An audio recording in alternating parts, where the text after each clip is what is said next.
let's get into it. I got fired. Yeah, I was fired from a job.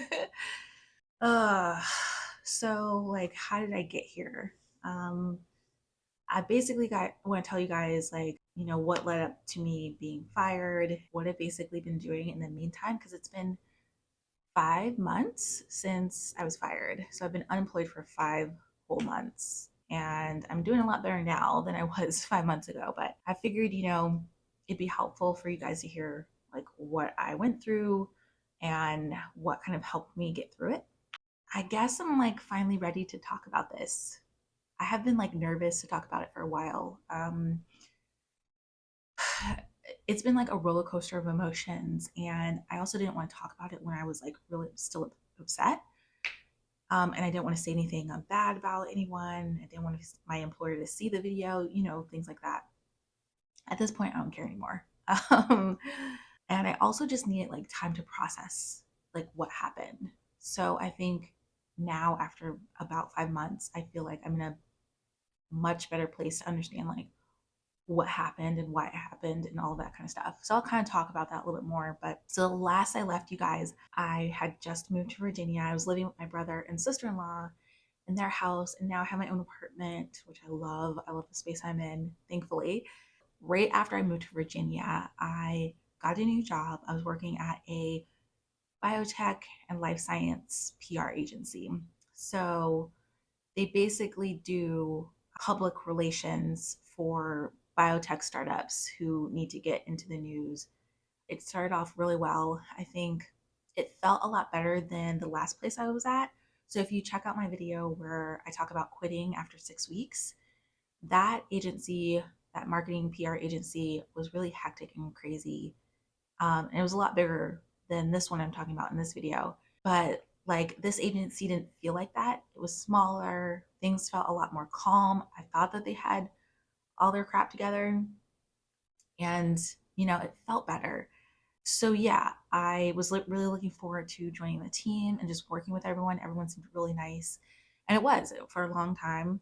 For a short time, it was really nice. So what I was doing there while I was at this agency, I was mostly focused on media relations. So I was helping their biotech clients get into like trade publications, but also mainstream publications like the Wall Street Journal and New York Times and whatnot. So I would spend a lot of my days writing and developing pitches, personalized pitches to journalists.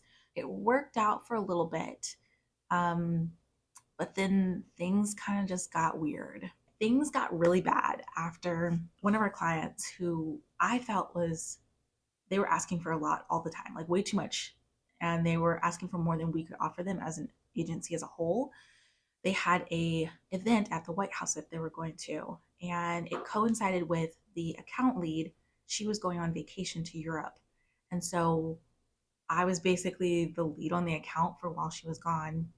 It was only like 2 or 3 days that the event was going on, and then there was another account person technically below me, a junior account person below me, that was also in the account. And, we had planned for, the account leave to be leaving and going on her vacation. And we had meetings, and we're like, everything's gonna be good, it's gonna be fine. And it wasn't. It was not. It was a hot mess. Yeah, it was a hot mess. They just asked for a lot more than I knew I individually could offer to them. And also because I wasn't in the everyday like email cadence with the client, I didn't know what she was expecting. So to have that happen on top of them having a really big event, it was too much. It also didn't help that I was based on the East Coast. The client was in the East Coast for, the White House event. And then my agency and everyone I worked with was in California. So they were 3 hours behind me. Like I couldn't sit around and twiddle my thumbs for 3 hours. And I also wasn't the kind of person who was going to stay online for an extra 3 hours while they were, my coworkers were catching up. So it was just a hot mess, and the client was not happy about it at all. And I actually got taken off of the account because she was so upset. I felt really bad about it, but at the same time, I knew it wasn't only my fault. Like things like this don't just happen or fall on one person. There were a lot of procedures that weren't in place at the agency, and I knew deep down it wasn't my fault.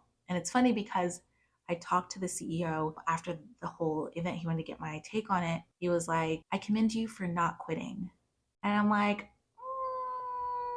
this ain't my fault though. Like, I didn't say that to him, but like, I knew like this wasn't just me. Like, something like this doesn't happen because of one person. And so after the event and everything that went down, no one really talked to me about it except for the CEO because it's a small agency. You know, I was talking to CEO and COO all the time. Even my manager didn't talk to me about the event and, you know, what transpired and how we could move forward. And none of that.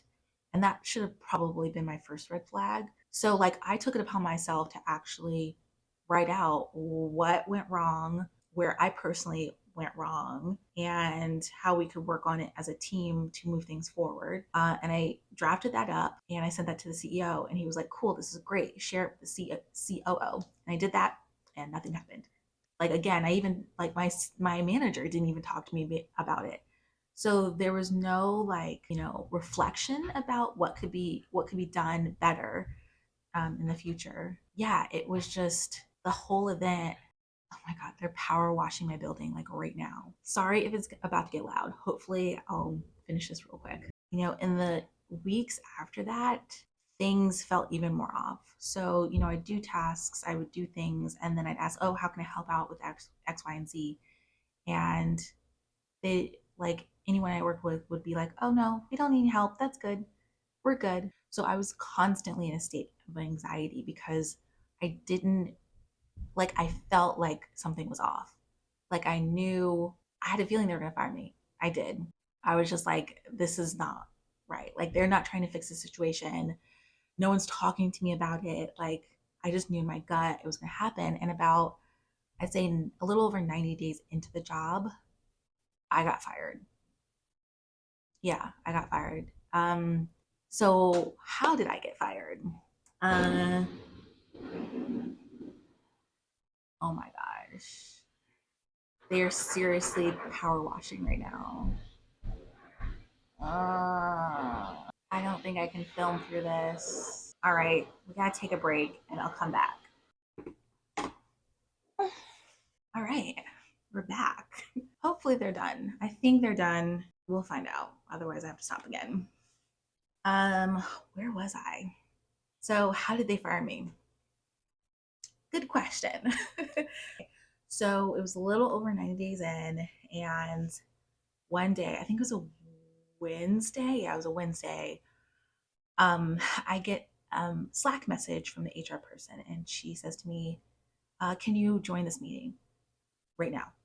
And I'm like, "Oh, okay, this is it. I'm being fired. I knew it. I knew it." And I was in an internal meeting with other coworkers at the time, so I was like, "Oh, I can join after I'm done." And she was like, "Okay." So I hop onto the meeting. The HR person is there, and also the COO. They immediately, you know, say it's been good working with you, but this is not the right fit for the company or something along those lines. And they're gonna have to let me go. I mean, it was hard. Like I knew it was coming. I still knew it was coming, but I was really upset. I definitely cried. Um, and when I started crying, I turned off my camera just because I don't want to look like a hot mess. I don't mind crying, like that doesn't bother me. It's looking like a hot mess in front of other people. So yeah, and they were basically like, "This is your last day. You know, you can say your goodbyes in Slack, but you know, you won't be working for us anymore." And it was hard. It was really hard. So the COO hopped off our meeting and basically went immediately to tell everyone else that I'd been let go or whatever. I would not be working with anyone else. And I sat with the HR lady who I loved. She was great. Listened to, you know, the details about, you know, what happens now that I've been let go. And I remember telling her, yeah, I knew this was going to happen. Like I knew it was coming. And she was really reassuring because she was like, even herself, she told me about, you know, the times she's been fired working in HR and other capacities, and it made me feel better. But at the end of the day, I felt like I had failed. Um, I've always prided myself on being smart and capable, and I wouldn't say I'm a hard worker, but like I can get the job done. And it felt really sucky to be fired. This was the first time in my career I've ever been fired. I've quit plenty of times. Be fired is just a different, it hits you. It hits you like like it feels like there's something wrong with you at the end of the day. And I know it's not the case, but there's a lot of circumstances that kind of led up to this, and I can take ownership over what I did personally, but it's hard to be fired. After that, I didn't say goodbyes to anyone. I'd only been there 90 days. I hadn't struck up any real like camaraderie, that deep camaraderie with anyone. So I was just like deuces. I was out. I didn't care. I was also kind of pissed about it. I was pissed about how they let me go, and I was just like, I don't, especially like I don't know, the fact that my manager had talked to me about the circumstances and had helped me and advocated for me. That's what really made me upset, was the fact that like I had to advocate for myself, which is always good, but like my manager was not there for me at all, or anyone else on the team, and that's what really upset me.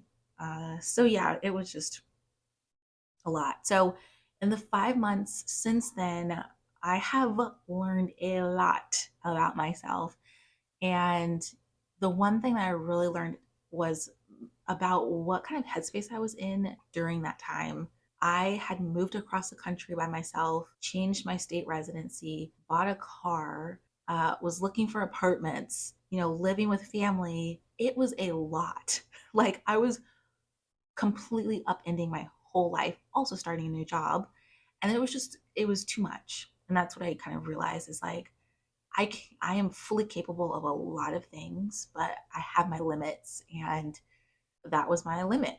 I had way too much going on that caused me way too much anxiety, that now I know for future, like I can only do but so much at one time. And I also have to remember to pace myself, ask for help, things like that. The other thing I learned about that experience and the experience before that with the other job was that I have anxiety. And it wasn't until my brother actually reflected it to me and said that, he was like, I think you have anxiety. And I was like, really? Like, I thought everyone reacted this way. And so learning what anxiety was, how it manifested itself, how it prevented me from doing the job, how I kind of created the circumstance of being in an anxious state by having so many things that I needed to do, was really helpful. So I've learned a lot about myself in the last 5 months, and say all that to say, like, if you've been fired, if you've been laid off and let go, and you're still looking for a job, you're not sure what to do, I completely understand. I completely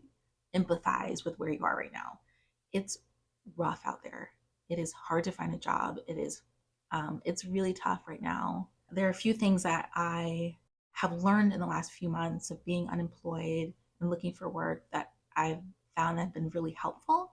The first thing is to get help, to ask for help, to get a therapist, work through some of the experiences you just went through. Talk to friends and family, especially friends and family who will be encouraging and who will listen, because not everyone will listen. A lot of people want to solve your problem, but remember to talk to people who will listen, and also ask for people to listen to you and make new connections. Talk to friends, ask them to connect you with new people, and just start engaging with people. The other thing that's helped is reflecting. I spent a lot of time reflecting, and I've done it a couple of different ways, through using a therapist, to journaling, to doing yoga, just sitting and thinking. Reflect on the experience you just went through. Reflect on who you are and who you are outside of your job title, and also reflect on like what you want to be doing and how you want to be serving the world and other people, because I think that's so important, is to think about where you see yourself being of service in this world. And I think the most important thing that anyone should do if they've just been laid off or fired is to rest. And it is so hard to rest. And I know that. I spent, the first 2 months feverishly applying to jobs, like feverishly, like revenge applying. It was a horrible time to be doing it because it was the holidays, but I think what I should have done more of was rest. I've really tuned into resting the last 2 or 3 months, and resting has helped me gain some clarity to again think of myself outside of a job title. Resting has helped me figure out what I want to do and what I'm good at. I've really had a lot of time to reflect on what I'm good at and what I love to do, because I think a combination of those things will help you find what you truly want to do, and it'll help you just think clearly. So remember to rest because you've gone through it and you need that time to rest. And also just remember that everything will be okay. If this is like your first time going through any sort of hard time, just know that this won't be the last one, but just know that you will get through it. And my mom actually reflected back to me like, this is not the first time I've been in a place where I couldn't find a job. I have been here before.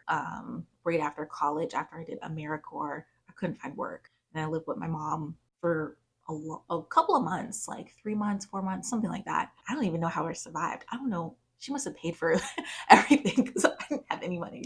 But I know that my faith tells me that like this will be okay. And remember to have some faith and remember to know that like this is not the end.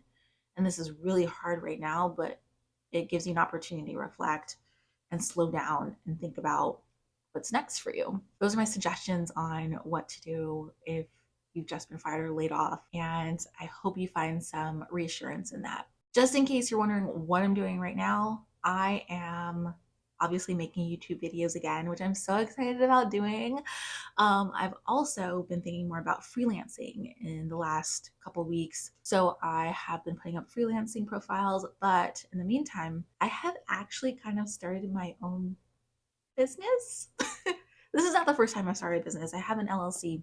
I am like, I'm starting a business. Like, so crazy. So I want to do content strategy, which I love. I love strategy. And I want to help also do content creation.